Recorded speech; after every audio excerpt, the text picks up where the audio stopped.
What kind of books do you write?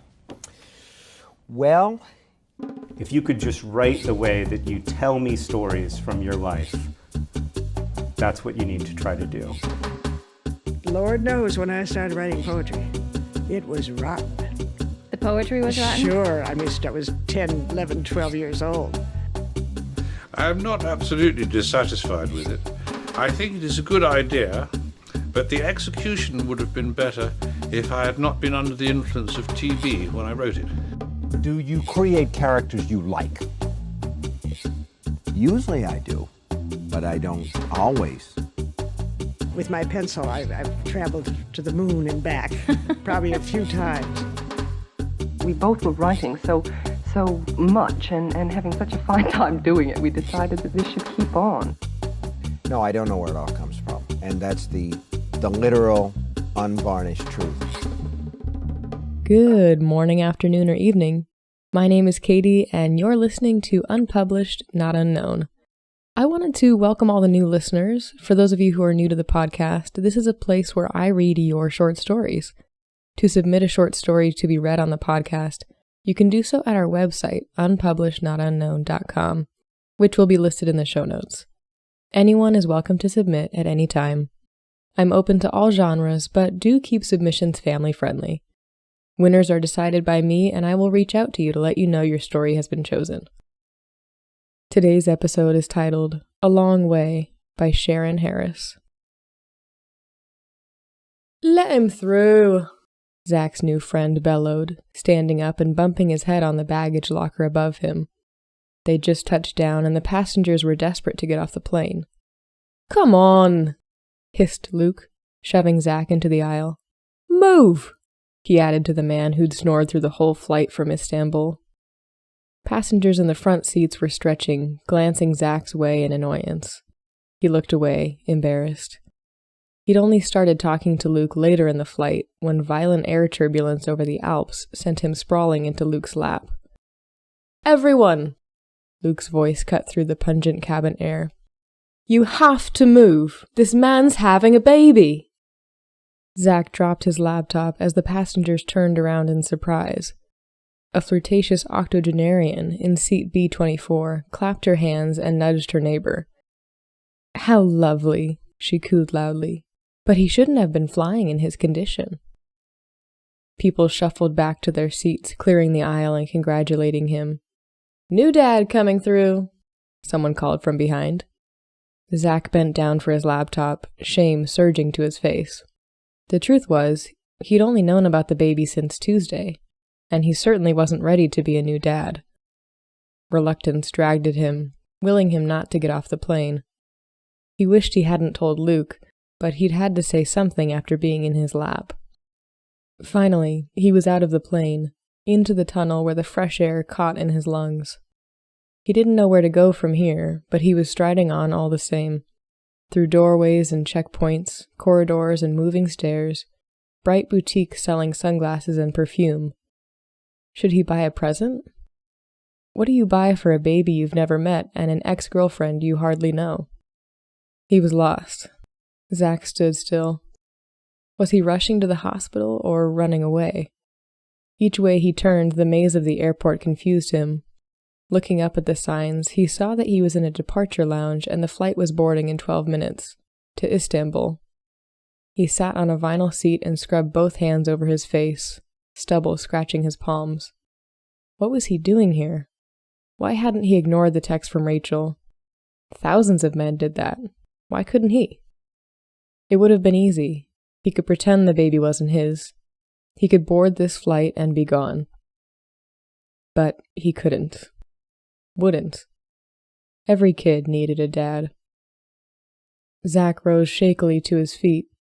He saw a shop selling nappies and things that only mums know about. The shop assistant was smiling. Zach wasn't sure why. He bought a cuddly dinosaur and a teddy in a tutu. He didn't know if the baby was a boy or a girl after all. Would you like them wrapped?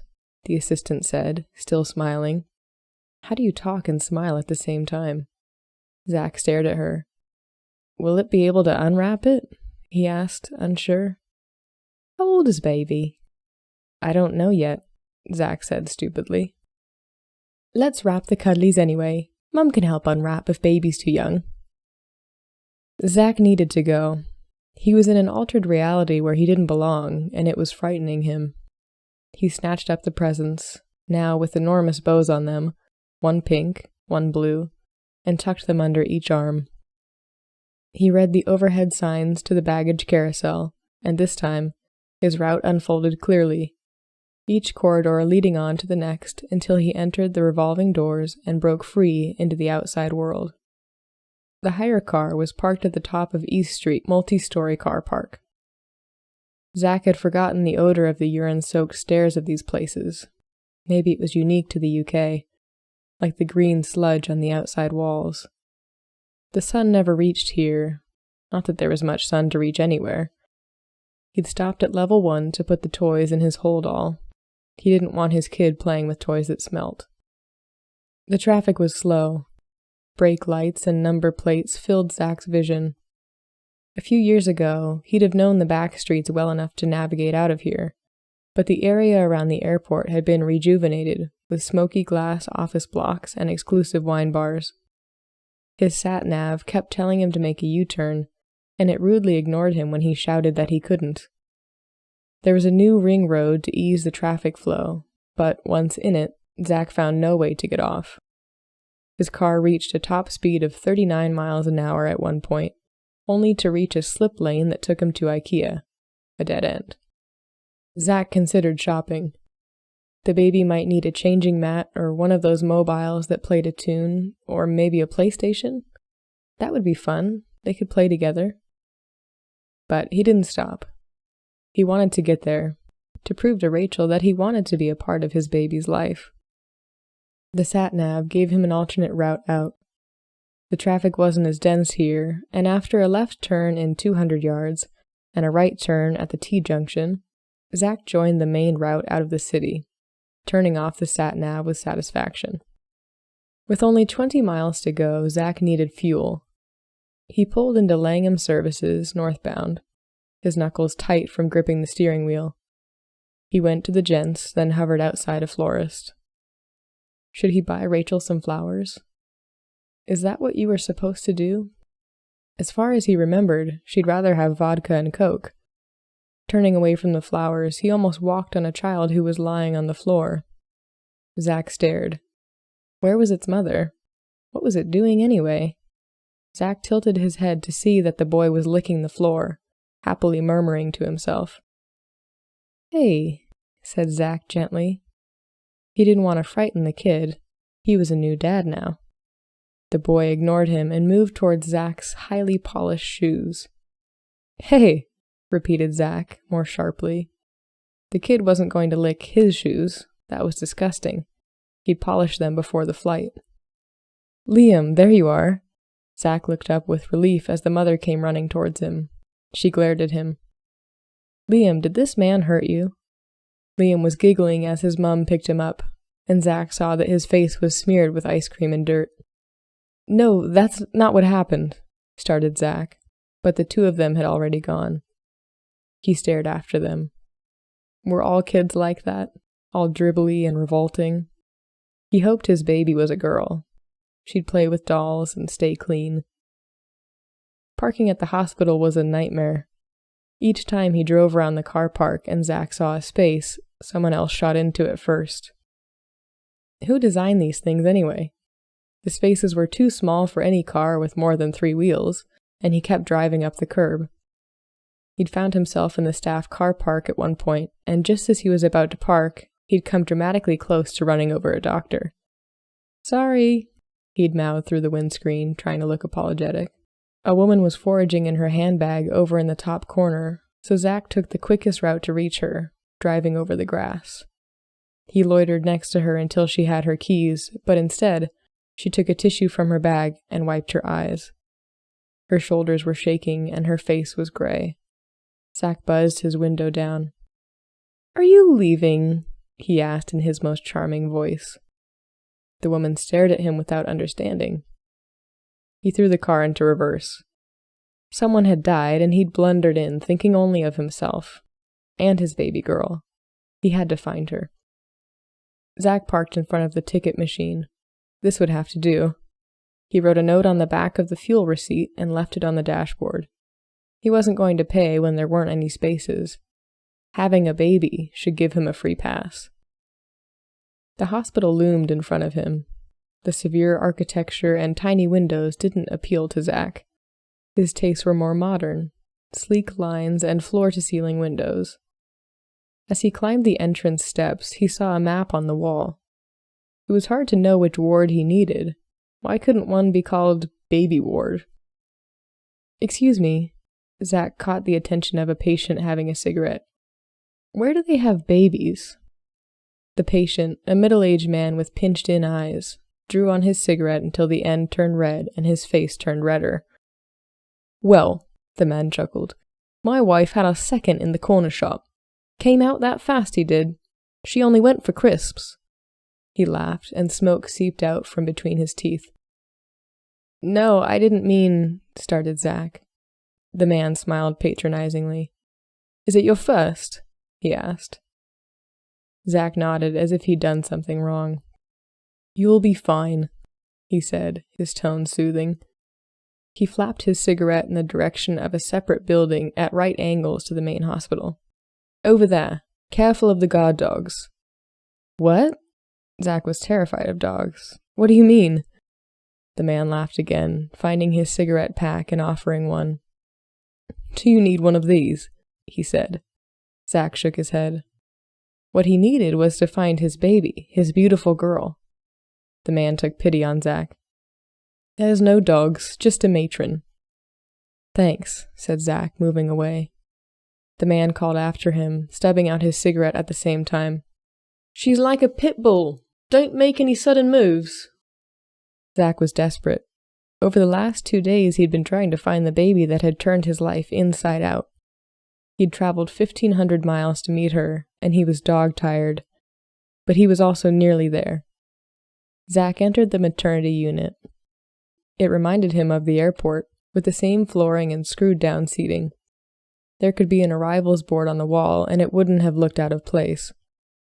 The overhead signs still weren't much help. How was he supposed to know if he needed the stork suite or the wallaby ward? Zach looked around for some sort of indication of normal life, but there was none. There were elephants and tigers leaping two-dimensionally across the walls and grinning in their mural heaven. They had lips, Zach noticed with alarm, and the tiger had lipstick. The elephant was holding a baby in its trunk and balloons in its toes. How could it even do that? A group of people came out of the corridor to Zach's right. A nurse carried a car seat which engulfed the tiny baby, while the mother carried a teddy so large it flopped over her shoulders and watched Zach as they walked past and out of the door. Zach instantly felt inadequate. With dread, he knew he should have bought a bigger teddy. His were too small. If that lady's baby could have one like that, then his baby could have one much bigger and prettier. That one's face was a bit squashed on one side. Another nurse, thankfully on her own, swept round the corner brightly. Zach looked carefully at her. He needed to make sure she wasn't a matron. She looked smiley enough, with tidy hair, so he stepped forward, summoning up as much courage as he could. "Hi, my baby's here, but I don't know where," Zach blurted out. The nurse smiled. "I'll take you to the desk," she said. "Cassie will help you." Cassie, it turned out, was not helpful at all. She had no sense of humor and no patience. Zach thought of the guard dogs, especially when she barked questions at him. In his whole life he'd never cried in public, but he was dangerously close now. "Visiting times are over," Cassie said without emotion. "Babies need quiet." Zach felt the last of his patience disappear into the black hole where Casey's had gone years before. It was replaced by fire, blistering hot as it rose out of him in a blaze of determination. "Cassie," he said, his voice edged sharply like a sword. "My baby is in this building. Mine. Neither you nor anyone else will keep me from her. I am not a visitor," he announced loudly. "I am her father. Visiting hours are not my concern." Zach was a knight, charging into battle. He was strong and courageous. He was a new dad. He marched towards the stairs. "Sir," he heard Cassie behind him. He didn't turn round. He was on a mission. "Sir," he heard again. "Sir, it's just down here, first on the left." Zach stood just inside the door. There were 4 beds in this ward, 2 empty and 2 occupied. Zach looked carefully at both women, hoping he wouldn't make a mistake. He hadn't seen Rachel for months and was worried that he wouldn't recognize her. At the base of one bed was a transparent cot, but the baby was with its mother, snuffling. Was that his baby? All crinkled and small? At the base of the other bed was nothing, but in it, Rachel leant against 2 pillows. Her hair straggled around her face. "Hello," she said, smiling slightly. "Hello," Zach said, his voice catching with shyness as if he had a schoolboy crush. Rachel patted the chair beside her. "I didn't think you'd come," she said as he sat down. They were quiet for a while. There was no need to contradict her. Zach didn't think he'd come either. "Have you had it yet?" Zach said, glancing at the space at the end of the bed. He held his breath. He didn't want to be there when it was born. "Only just," she laughed. 15 minutes ago." Zach's mouth went dry and he wriggled in his seat. "Is it okay?" he finally asked. "It?" "The baby." "I think so. He cried really loudly after he was born. They're just checking him. I wish they'd hurry up." Zach had a son. They waited together, listening to the suckling of the other baby. Zach tried not to look. He had a son. Just as the other baby fell asleep, the door was pushed open, and a nurse wheeled a cot in. Rachel sat up and peered into the cot. "Is he okay?" she asked tentatively. She was searching the nurse's face intensely, trying to find a clue to how her baby was. Zach didn't remember her being timid. She looked so vulnerable now, peering at the nurse for reassurance. "He's lovely and strong, and he needs his mum," the nurse said. She scooped up the baby and began laying him gently in Rachel's arms. "No," interrupted Rachel.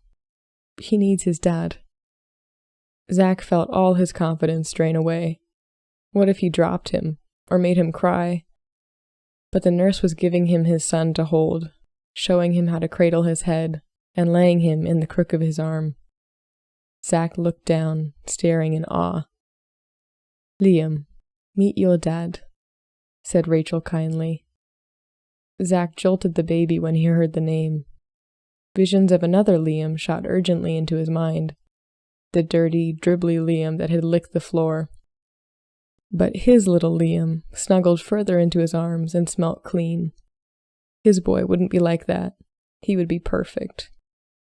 He glanced over at Rachel, who was slipping into a contented sleep. Zach yawned. Since Tuesday, he'd been trying to reach his baby, to meet him and give him a dad. Now that he was here, he knew he'd have searched forever, and he'd give Liam not just any old dad, but the best dad. He carefully bent over to pull the airport presents from his hold-all.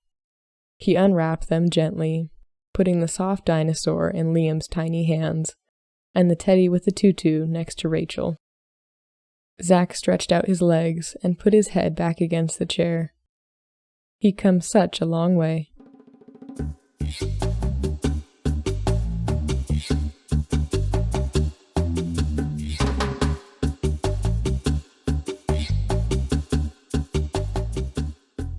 Thank you to the listeners for joining in, and a big thank you to the author for allowing me to give voice to your story. It's been a pleasure. To connect with the author further, please visit the links in the show notes below. For updates and behind the scenes, follow @unpublishednotunknown on Instagram.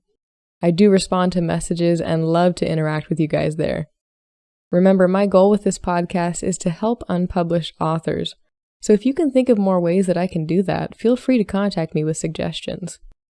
This podcast is fully supported by its listeners, so if you would like to make a donation, you can do so at unpublishednotunknown.com There you'll find our Buy Me a Coffee page, which is a website similar to Patreon, if you're familiar, and you can donate any amount you'd like, or select a monthly membership to donate monthly and get access to cool perks. The money donated allows me to continue this project at no cost to the authors. If you or someone you know is looking for a podcast editor, look no further than my company, She Produced It, where I help you have sound quality as enjoyable as your content. To get access to those services and to me as a voiceover artist, please visit sheproducedit.com for more information. That will also be listed in the show notes. Thank you for joining me today, and I hope to see you next week for another episode of Unpublished, Not Unknown. Until next time.